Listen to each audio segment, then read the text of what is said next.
तो कहानी की शुरुआत में दो दोस्तों को दिखा जाता है जो कि रूममेट्स भी होते हैं, हैरोल्ड और कुमार। लेकिन दोनों का लाइफस्टाइल अलग अलग होता है। जहाँ हैरोल्ड बहुत सिंसियर होता है, एक बड़ी कंपनी में एज अकाउंटेंट काम करता है, लेकिन धीरे धीरे ये काम उसके लिए सरदर्द बन जाता है क्योंकि उसके अमेरिकन कलीग्स अपने काम को पूरा करने के लिए उसके ऊपर बोझ डाल देता है। और हैरोल्ड जो कि एक एशियन माइग्रेंट होता है, वो कुछ ना भी नहीं कह सकता और इसी वजह से वो एक्सेप्ट कर लेता है। और इसी तरह से खासकर दो अमेरिकन कलीग्स उसका पूरा फायदा उठाता है और काम के बहाने बाहर जाकर वो लड़कियों के साथ मजे करते हैं। इसी तरह से हैरोल्ड की जिंदगी कट रहा होता है। उसी के साथ एक लड़की भी होता है जो कि उसी की बिल्डिंग में रहता है, मारिया, जो उसका क्रश भी होता है, लेकिन आज तक उससे बात नहीं कर पाया क्योंकि जब वो लड़कियों से बात करता है वो नर्वस हो जाता है। और दूसरी तरफ कुमार को दिखा जाता है जो कि नाम से समझ में आ रहा है कि वो एक देसी है और उसका पिता अमेरिका के बड़े हॉस्पिटल में एक डॉक्टर है और वो अपना पावर का इस्तेमाल करते हुए अपने बेटे को एक मेडिकल कॉलेज में एडमिशन दिलाना चाहता है। लेकिन कुमार को इस सबसे कोई फर्क नहीं पड़ता है क्योंकि वो कोई डॉक्टर नहीं बनना चाहता है, बल्कि अमेरिका में वो लड़कियों का मजा लेना चाहता है। और इसी वजह से हर बार वो प्रिंसिपल का मजाक बनाकर वहाँ से भाग आता है। अब जब हैरोल्ड अपना काम खत्म करने के बाद ऑफिस से बाहर निकल कर घर की तरफ जा रहा होता है, रास्ते में उसे कुछ मनचले मिल जाते हैं जो उसे मिडिल फिंगर दिखाकर उसकी बेइज्जती कर रहा होता है। और ये हैरोल्ड के साथ हर बार किया जाता है जब वो रास्ते से गुजरता है, लेकिन हर बार की तरह हैरोल्ड उन्हें इग्नोर करने के बाद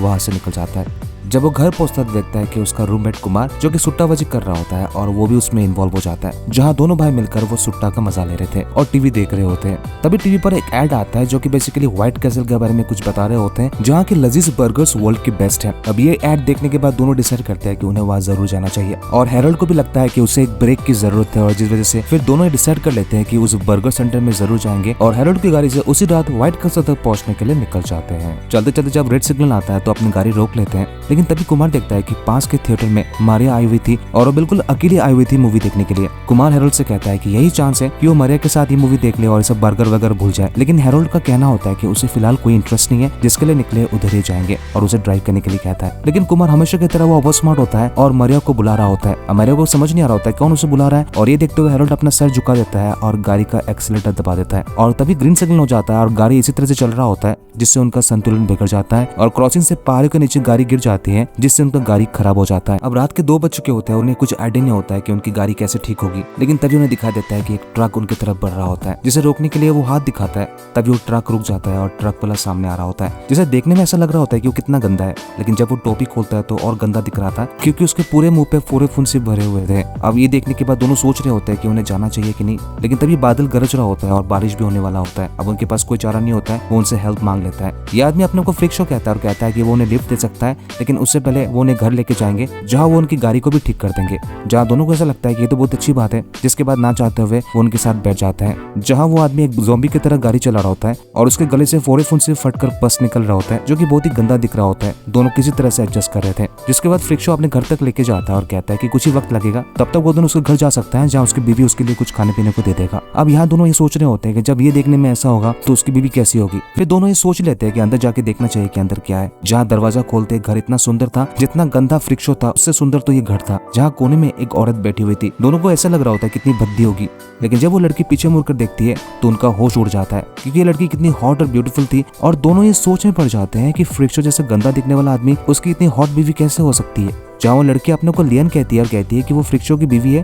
और दोनों से रिक्वेस्ट करता है कि वो ड्राइंग रूम में जाके बैठे, वो अभी उनके लिए कुछ पीने को ला रही है। जिसके बाद दोनों ड्राइंग रूम में बैठ जाते हैं और लियन कुछ ही देरों के बाद उनके लिए कुछ पीने के लिए लेके आते हैं। अब लियन को देखकर ऐसा लग रहा होता है कि दोनों कंट्रोल खो रहे होते हैं और हैरोल्ड पूछ लेता है लियन से कि ऐसा कैसे हो सकता है कि इतनी खूबसूरत लड़की फ्रिक शो की बीवी कैसे हो सकती है। जिसके जवाब में लियन कहती है कि वो फ्रिक शो से एक थिएटर में मिला था जहाँ फ्रिक शो से छुपकर देखता था और वो बहुत अच्छा गाना गा सकता है। एक दिन वो उसे गाना गाते हुए देख लिया और उसे इंप्रेस हो गई, जिसके बाद उसने डिसाइड कर लेता है कि वो उसी से शादी करेगी।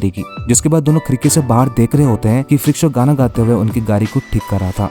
अब लियन की खूबसूरती को देखकर दोनों खो चुके होते हैं और लियन भी बहुत सारे सिग्नल दे रही थी, लेकिन तभी वहाँ पे फ्रिक शो पहुंच जाता है और दोनों का कॉलर पकड़ लेता है और कहता है कि वो उसकी बीवी के साथ क्या करना चाहता है। जिसको जवाब में दोनों कहता है कि वो कुछ नहीं करना चाहता था, लेकिन फ्रिक शो कहता है कि उनकी गाड़ी ठीक हो गई है, लेकिन जाने से पहले उन्हें कुछ देना होगा। अब यहाँ पे फ्रिक शो अपने कपड़े उतार लेता है और दोनों समझ जाते हैं कि ये बॉटम वाला कुछ काम होगा, जिसे देखने के बाद दोनों डर जाते हैं और वहाँ से भाग जाते हैं। इसके बाद हैरोल्ड कुमार से कहता है कि इसके बारे में वो कभी बात नहीं करेंगे।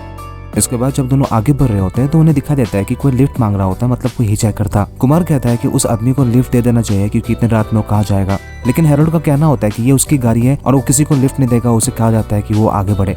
लेकिन कुमार कहाँ हैरोल्ड की बातों को सुनता है, वो गाड़ी रोक देता है और वो आदमी उनकी गाड़ी के अंदर चला आता है, जिसे देखकर दोनों सरप्राइज हो जाते हैं कि बेसिकली उसका नाम नील होता है और वो अमेरिका के एक बड़े शो का हीरो होता है। दोनों खुश होते हैं क्योंकि दोनों नील के फैन भी होते हैं। जहाँ नील का कहना होता है कि वो कुछ लड़कियों के साथ जंगल में मंगल करने आया था, फिर लड़कियों ने उसे धोखा देकर उसे अकेला छोड़ दिया और इसलिए वो लिफ्ट लेने के चक्कर में यहाँ फंस गया। जहाँ दोनों कहते हैं कि वो भी व्हाइट कैसल की तरफ जा रहे हैं और वो कहता है कि इसके बारे में उसे कुछ नहीं पता, इससे अच्छा वो किसी स्ट्रिप क्लब में जाना पसंद करेगा। लेकिन तभी कुमार कहता है कि पास के गैस स्टेशन में जाकर पूछ लेते हैं कि इसका एड्रेस कहाँ होगा, जहाँ वो एक गैस स्टेशन में आकर रुकता है और यहाँ पे तभी वही मंचले वाले आ जाते हैं जो कि हैरोल्ड को परेशान करते हैं। फिर से दोनों इग्नोर करते हुए गैस स्टेशन के स्टोर में पहुंच जाता है और वो आवारा वाले लड़के फिर से उन्हें टीज कर रहा होता है। यहाँ कुमार उस स्टोर ओनर से पूछता है, पता चलता है कि वो भी इंडियन है और वो उसे हिंदी में पूछ लेता है और वो बता देता है कि इसका एड्रेस कहाँ होगा।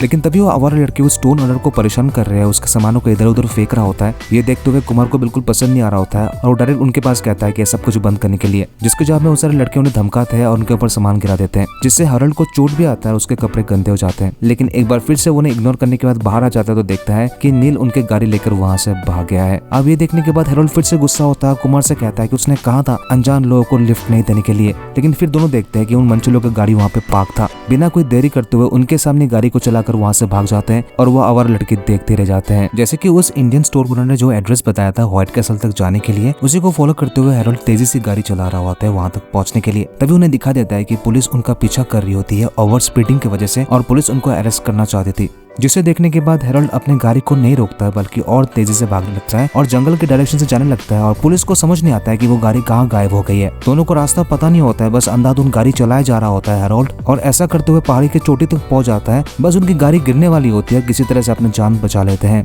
लेकिन जैसे पहाड़ों से नीचे देखता है तो उन्हें दिखाई देता है कि वहाँ पे व्हाइट कैसल दिख रहा होता है, जो कि दूर से बिल्कुल वैसे ही दिख रहा होता है जैसे कि उन्होंने टीवी एड में देखा था। अब यहाँ से वहाँ तक पहुँचने के लिए उनकी जान को खतरा हो सकता है, लेकिन तभी कुमार देखता है कि उस गाड़ी के ऊपर में एक हैंग ग्लाइडर था और वो कहता है कि इसकी मदद से वहाँ तक पहुँच सकते हैं। लेकिन हैरोल्ड का कहना होता है कि वो बर्गर्स खाने के लिए अपनी जान की कुर्बानी नहीं देने वाला और कहता है कि सब कुछ भूल जाने के लिए वापस घर चले जाए।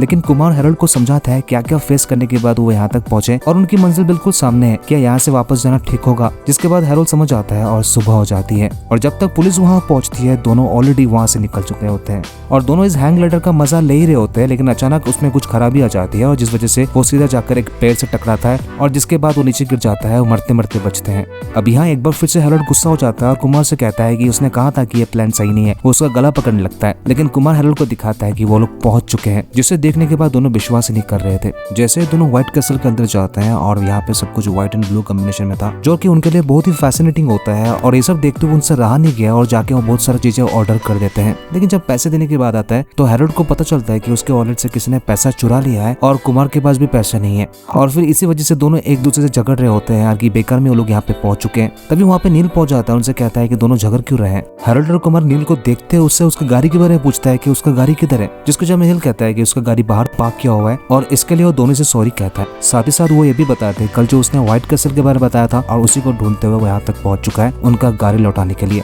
लेकिन नील के द्वारा इतना कुछ समझाने के बाद दोनों बिल्कुल नहीं मानते हैं। तभी भी वो उससे गुस्से वाला बात कर रहा होता है कि उसकी वजह से कितना कुछ प्रॉब्लम से झेलना पड़ा, जिसको जब नील कहता है कि उनके ऑर्डर का वो पेमेंट कर देगा। जिसके बाद दोनों सोचते हैं कि उनके लिए बहुत ही अच्छा ऑफर है और इसके बाद दोनों को गुड बाय कहकर अपना टशन मारते हुए नील वहाँ से चला जाता है। सारा खरा उनके टेबल पे होता है, जिसके बाद वो अपने आप को कंट्रोल नहीं कर सकते और उस पर टूट पड़ता है और सेकंड्स के अंदर सब कुछ खत्म कर देता है। और इसके बाद कुछ रियलाइज होने लगता है कुमार को, जहाँ कुमार कहता है कि उसके डैड की बात को उसे मान लेना चाहिए और कल वो जरूर इंटरव्यू देने जाएगा मेडिकल कॉलेज में एडमिशन लेने के लिए।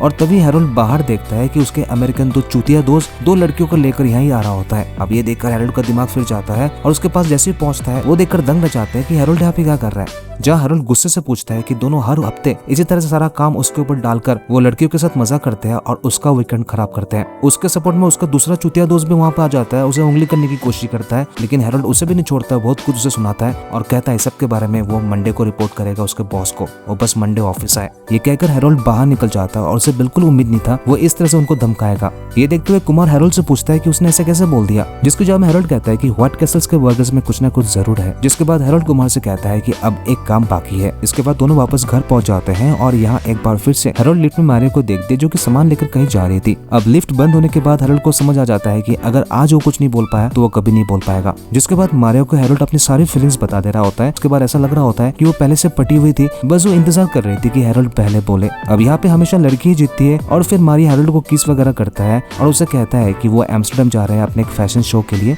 10 दिन के बाद वो वापस आ जाएगी और इसके बाद वो डेट के बारे में डिस्कस करेगी। ये कहकर मारिया हैरोल्ड को बाय कहकर वहां से चली जाती है और ये दिखाते हुए इस मूवी का एंड यही हो जाता है।